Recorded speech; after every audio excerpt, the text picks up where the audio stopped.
الشيطان الرجيم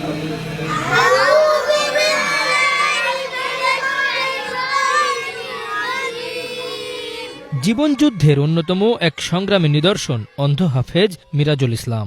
এই দুর্মূল্যের বাজারে চাকরি করেন মাত্র ৬,০০০ টাকা বেতনে। আলোহীন চোখে, মনের বাতি আর প্রবল ইচ্ছাশক্তিতে হাফেজ হয়েছেন দৃষ্টি প্রতিবন্ধী এই যুবক। বর্তমানে হাফিজিয়া মাদ্রাসায় শিশু কিশোরদের মাঝে জ্বালাচ্ছেন আল কোরআনের আলো।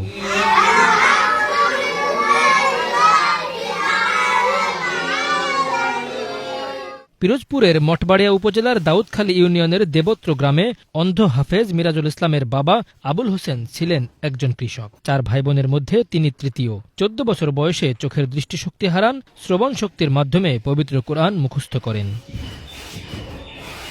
১৪ বছর বয়সে টাইফয়েড জ্বরে আক্রান্ত হলে ঢাকার সোহরাওয়ার্দী মেডিকেলে চিকিৎসা নেন।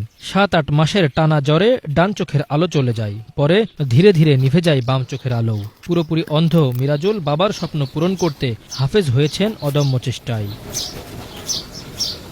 শুরুতে দাউদখালী হাফিজিয়া মাদ্রাসায় পড়েন। পরে প্রবল ইচ্ছাশক্তির জোরে যশোর দারুস সালাম কমপ্লেক্সে ৩ বছরের অধ্যয়নে ২০১১ সালে ৩০ পারা কোরআন হিফজ করেন। এরপর চালিতা বুনিয়া, সলেহিয়া হামিদিয়া দিনিয়া ও হাফিজি মাদ্রাসার শিক্ষক হিসেবে যোগদান করেন মাত্র ৬,০০০ টাকা বেতনে। কষ্টের এই জীবনে শত শত ছাত্রকে কোরআন পড়িয়েছেন তিনি। তার হাতে গড়া ৬ ছাত্র হাফেজ হয়েছেন। মিরাজুল জানান, ছোটবেলায় কোরআন শেখার জন্য ব্যাকুল হয়ে থাকতাম। এখন বাচ্চাদের কোরআন তেলাওয়াত শেখাতে পারছি, এটা আমার বড় ভাগ্য। আসসালামু আলাইকুম রহমতুল্লাহ। আমার নাম হাফেজ মোহাম্মদ মিরাজুল ইসলাম। আমার বয়স হলো তখন 14 বছর। তখন হঠাৎ করে জ্বর এসে আমার এই চোখে সমস্যা হয়। আমার ছোটবেলার একটা উদ্বেগতা ছিল, মনে আকাঙ্ক্ষা তামান্না ছিল যে যদি কোথাও আমি কোরআন শরীফ শুনতাম, তখন আমি আল্লাহর কাছে বলতাম, হে আল্লাহ, আমি যেন এরকম একটু কোরআন তেলাওয়াত করতে পারি। তখন আমার বিশ্বাস যে সেই দোয়াটাই আল্লাহ তাআলা আমাকে এখন কবুল করেছেন। যশোর দারুস সালাম মাদ্রাসায়, সেখান থেকে আমি 3 বছরে কোরআন শরীফ হিফজ শেষ করি। আমার থেকে এখন পর্যন্ত এই পর্যন্ত 6 জন হাফেজ হয়েছে। আমি 2017 সালে এসেছি, এখন 2024 সালে আমার 8 বছর রানিং। এই 8 বছর আমার শিক্ষাদানে 6 জন হাফেজ হয়েছে, পূর্ণাঙ্গ হাফেজ, এবং তারা ভালো পর্যায়ে আছেন এবং সুলাভ করেছেন। মাদ্রাসার ছাত্র, এলাকা বাসিন্দারা মিরাজুলের বিনয় ও অদম্য চেষ্টার প্রশংসা করেন। আমাদের অন্ধ হলে আমাদের সকালবেলা উঠে আমাদের পড়ায়, আমরা সকালে পড়ি তার কাছে, আমাদের সকালে পড়িয়ে দেয়, আমরা তারপর পড়ার যদি বাজে আমাদের হুজুর আমাদের বলে দেওয়ার আমরা তারপর তার কাছে পড়া দিই, তারপর বাসায় যাই। বাসায় এরকম সব সময় আমরা তার কাছে পড়ি। আমি মাদ্রাসায় শুরু থেকেই পড়ছি। যখন আমি মাদ্রাসায় আসছি, নাজরা থেকে দেখে দেখেই শেষ করছি, এবং আপনাদের দোয়া এখন আমার হেফজ শেষ হয়েছে।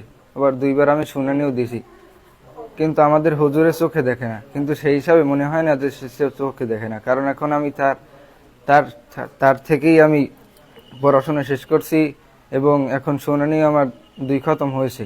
হুজুরে অন্ধ মানুষ হইলেও আর পড়াশোনা ভালো, বা পড়ার সর্বসময় এই কোরআন লইয়েই বই থাকে। চালতি বুনিয়া দিনিয়া মাদ্রাসায় দীর্ঘদিন যাবৎ আমাদের এই হাফেজ, অন্ধ হাফেজ সাহেব, সে এখানে থাকে সে ছাত্রছাত্রীকে, ছাত্র এবং ভোরবেলা ছাত্র এবং ছাত্রী যাহা আসে তাদেরকে নিয়মিত পাঠদান করে। আমার বাড়ির সামনে মাদ্রাসা, এই অন্ধ হুজুরে অনেক বছর ধরে মানে আমাদের এখানে সে চাকরি করে। অনেক ছাত্র সে শিক্ষিত বানাইছে, হাফেজ বানাইছে কোরআনের কয়েকজন এই জায়গায়। খুব সুন্দর পড়া, এর পড়ায় কোনো টেরাবল নাই। একজন মানুষ, তারা অন্ধ হোক বা প্রতিবন্ধী হোক, এদেরকে না দেখলে বোঝা যায় না যে তাদের প্রতিভা কি। তো হুজুরে এখানে দেখছি ছাত্রদেরকে যেভাবে তিনি শিক্ষা দেন বা পড়ান, এটা কিন্তু সবার দ্বারা হয় না। মাদ্রাসার সুপার মাওলানা আবুল কালাম জানান, শিক্ষকতার পাশাপাশি দৈনন্দিন জীবন পরিচালনার জন্য এই মাদ্রাসার ছাত্ররাই তার চলার পথের সাথী।